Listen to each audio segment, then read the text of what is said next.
થરાદમાં જન આક્રોશ રેલીનું આયોજન કરવામાં આવ્યું। આ દરમિયાન વડગામના ધારાસભ્ય જિગ્નેશભાઈ મેવાણી થરાદ ખાતે પહોંચ્યા હતા। આ દરમિયાન શિવનગર વિસ્તારમાં મોટી સંખ્યામાં મહિલાઓ પણ ભેગી થઈ હતી।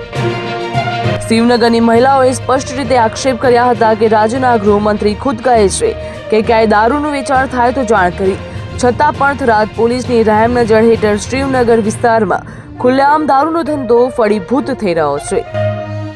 મહિલાઓએ જણાવ્યું હતું કે અનેક રજૂઆતો કરવા છતાં પણ કોઈ પગલાં લેવામાં આવતા નથી। મહિલાઓની રજૂઆત બાદ ધારાસભ્ય જિગ્નેશ મેવાણી તેમના સાથે સીધા પોલીસ સ્ટેશન પહોંચ્યા હતા। ત્યાં તેમણે એસપી સહિતના તમામ પોલીસ અધિકારીઓને કડક શબ્દોમાં ચેલેન્જ આપ્યું। દારૂના ગેરકાયદેસર ધંધા અંગે 6 તારીખ સુધી નિરાકરણ આવવું જોઈએ, નહીં તો હું અહીંયા ધરણા ઉપર બેસીશ અને આ મુદ્દો ઉગ્ર રૂપ ધારણ કરશે। મેવાણીની આ ચેતવણી બાદ વિસ્તારમાં ચર્ચાનો માહોલ સર્જાયો છે અને હવે પોલીસ તંત્ર શું કાર્યવાહી કરશે તેની ઉપર સૌ કોઈની નજર।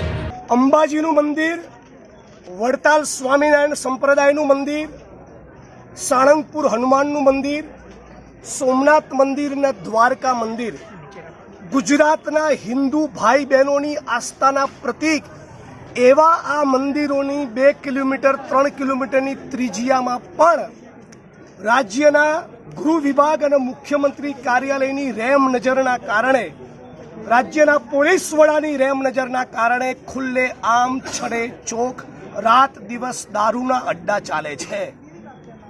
ગુજરાતની અનેક હજારો બહેનો, હિન્દુ બહેનો એ વિધવા બની ચૂકી છે, વિધવા થઈ રહી છે। આજે કોંગ્રેસ પાર્ટીએ ધીમાથી જન આક્રોશ યાત્રાનું રેલીનું પ્રસ્થાન કર્યું। એ દરમિયાન થરાદના શિવનગર વિસ્તારની બહેનોએ મને જાણકારી આપી કે અમે શિવનગરના લોકો ત્રસ્ત બની ચૂક્યા છીએ। પોલીસની મિલીભગતના કારણે બુટલેગરો બેફામ બન્યા છે। દારૂ તો ઘરે ઘરે ડિલિવરી દ્વારા પહોંચાડવામાં આવે છે।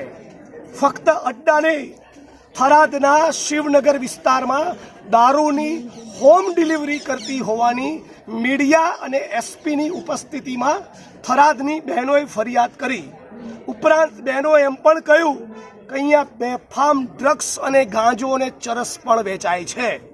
રાજ્યના ગૃહમંત્રી ડંફાસ મારવામાં બહુ તજજ્ઞ છે, તો એમને કહેવા માંગુ છું, તમે હમણાં એક મીડિયા કર્મીને કહેતા હતા, ક્યાંક બોલ્યા હતા તમે કે ગુજરાતમાં ક્યાંય પણ દારૂની બધી હોય તો મને મારી ધ્યાન ઉપર લાવજો।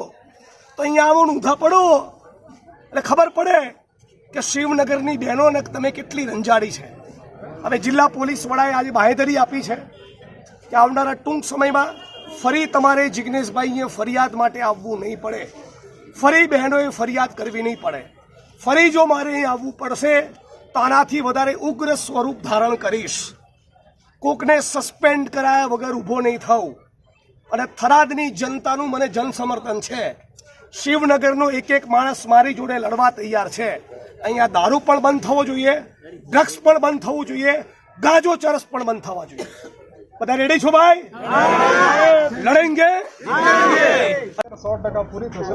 બરાબર, હું અહીંયા જ છું, તમારી વચ્ચે જ છું, તમારી ઓફિસ તમારી બાજુમાં જ મારી ઓફિસ છે। તમારામાંથી કોઈ પણ બહેનો, કોઈ પણ ભાઈઓ ગમે ત્યારે મળી શકે છે અને તમારી રજૂઆત મુજબ 100% કામગીરી થશે। મારી ફરજ છે અને થશે 100%।